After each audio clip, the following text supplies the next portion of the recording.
একদিকে দক্ষিণ আমেরিকার পাওয়ার হাউস আর একদিকে এশিয়ার এক উদীয়মান শক্তি।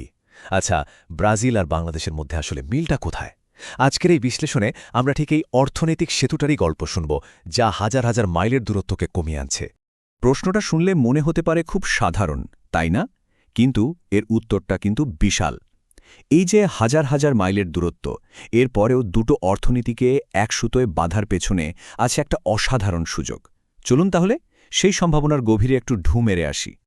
তো সবার আগে আমাদের বুঝতে হবে এই পার্টনারশিপের মূল ব্যাপারটা কি, মানে কেন এই দুটো দেশ হঠাৎ একে অপরের দিকে ঝুঁকছে, আর তাদের অর্থনৈতিক সম্ভাবনার দরজাগুলোই বা ঠিক কোথায় খুলছে।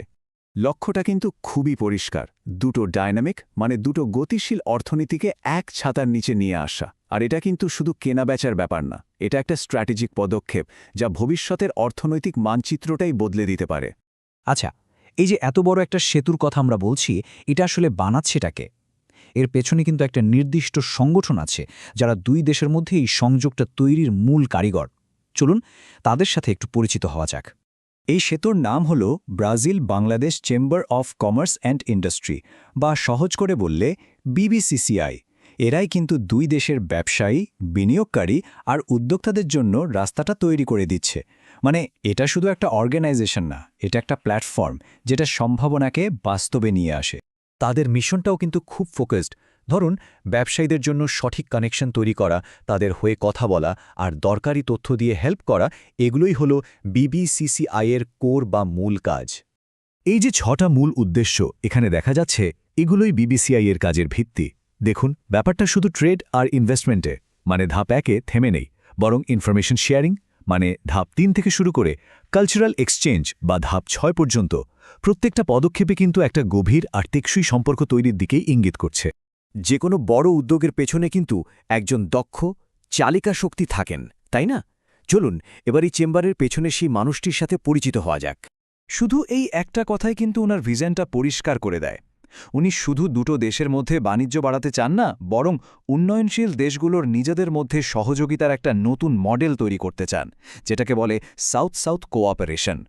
ওনার কেরিয়ারের দিকে একবার তাকালেই বোঝা যায় কানেকশন তৈরি করাটাই যেন তার প্যাশন। এসএমই ফাউন্ডেশন থেকে শুরু করে ঢাকা চেম্বার আর এখন বিবিসিসিআই, সব জায়গায় তার ভূমিকা ছিল ব্যবসা আর উদ্যোক্তাদের পথ দেখানো। 18 বছরেরও বেশি অভিজ্ঞতা। ভাবুন একবার, এর মানে হল আন্তর্জাতিক বাণিজ্যের যে জটিল পথগুলো আছে সেগুলো তিনি হাতের তালুর মতো চেনেন। আর একজন উদ্যোক্তার জন্য এই জ্ঞানটাই কিন্তু সাফল্য আর ব্যর্থতার মধ্যে পার্থক্য গড়ে দিতে পারে। এখন এই চার্টটা দেখুন, কি ইন্টারেস্টিং তাই না? ওনার দক্ষতাগুলো কতটা প্র্যাকটিক্যাল, বায়ার সেলার খুঁজে দেওয়া থেকে শুরু করে ডিজিটাল মার্কেটিং। আজকের গ্লোবাল মার্কেটে টিকে থাকতে গেলে তো এগুলোই লাগে। তাহলে ব্যাপারটা কি দাঁড়ালো? চেম্বারের উদ্দেশ্যগুলো কিন্তু শুধু কথার কথা না। এই যে সার্ভিসগুলো এখানে দেখা যাচ্ছে, রপ্তানির সহায়তা, বায়ার সেলার ম্যাচমেকিং, এগুলোর মাধ্যমেই ওই উদ্দেশ্যগুলো বাস্তবে রূপ পাচ্ছে। একজন নতুন উদ্যোক্তার যা কিছু দরকার তার প্রায় সবই এখানে আছে। আচ্ছা, থিওরির কথা তো অনেক হলো, এবার চলুন একটু প্র্যাকটিক্যাল দিকে যাই। এই চেম্বার আর তার নেতৃত্ব আসলে বাংলাদেশি এবং ব্রাজিলিয়ান উদ্যোক্তাদের জন্য কি সুযোগ তৈরি করছে? এই স্লাইডটা কিন্তু দুই দেশের শক্তির একটা দারুণ চিত্র দেখাচ্ছে। একদিকে দেখুন, ব্রাজিল থেকে আসতে পারে চিনি, কফি বা কৃষি প্রযুক্তি। অন্যদিকে বাংলাদেশ থেকে যেতে পারে বিশ্বমানের পোশাক, চামড়ার জিনিস। তার মানে বাণিজ্যটা কিন্তু একতরফা নয়, বরং একে অপরের শক্তিকে কাজে লাগানোর একটা দারুণ সুযোগ। শুধু একটা উদাহরণ দিই, ব্রাজিলের আপাস শোতে ৭৮,০০০-এরও বেশি ভিজিটর আসে। একবার ভাবুন তো, বাংলাদেশি প্রোডাক্টগুলোর জন্য এটা কত বড় একটা মার্কেট। এটাই তো কানেক্টিভিটির আসল পাওয়ার। যারা এখন ভাবছেন যে আচ্ছা, সুযোগটা তো বুঝলাম, কিন্তু শুরু করব কিভাবে, তাদের জন্য এই স্লাইডটা একটা রোডম্যাপের মতো। দেখুন, এখানে ২০২৬ সালের কিছু বড় বড় ট্রেড ফেয়ারের লিস্ট দেওয়া আছে। ব্রাজিলের সাও পাওলোর অ্যাপাস শো থেকে শুরু করে ঢাকা টেক্সটেক, এগুলোই হলো নতুন ক্রেতা আর পার্টনার খুঁজে পাওয়ার সেরা জায়গা। তো আলোচনার প্রায় শেষ দিকে চলে এসেছি আমরা। চলুন এবার একটু বড় পরিসরে ভাবি, কেন এই পার্টনারশিপটা এত বেশি গুরুত্বপূর্ণ। দেখুন, মূল কথাটা হলো, এটা শুধু ব্রাজিল আর বাংলাদেশের গল্প না, এটা আসলে উন্নয়নশীল দেশগুলোর জন্য একটা নতুন পথের দিশা।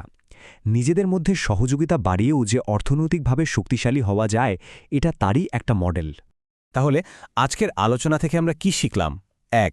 আন্তর্জাতিক বাণিজ্যের জন্য বায়োল্যাটারাল বা দ্বিপক্ষিক চেম্বারগুলো একটা গেটওয়ের মতো কাজ করে। 2. সঠিক নেতৃত্ব আর নেটওয়ার্কিং একটা আইডিয়াকে বাস্তব ব্যবসায় পরিণত করতে পারে।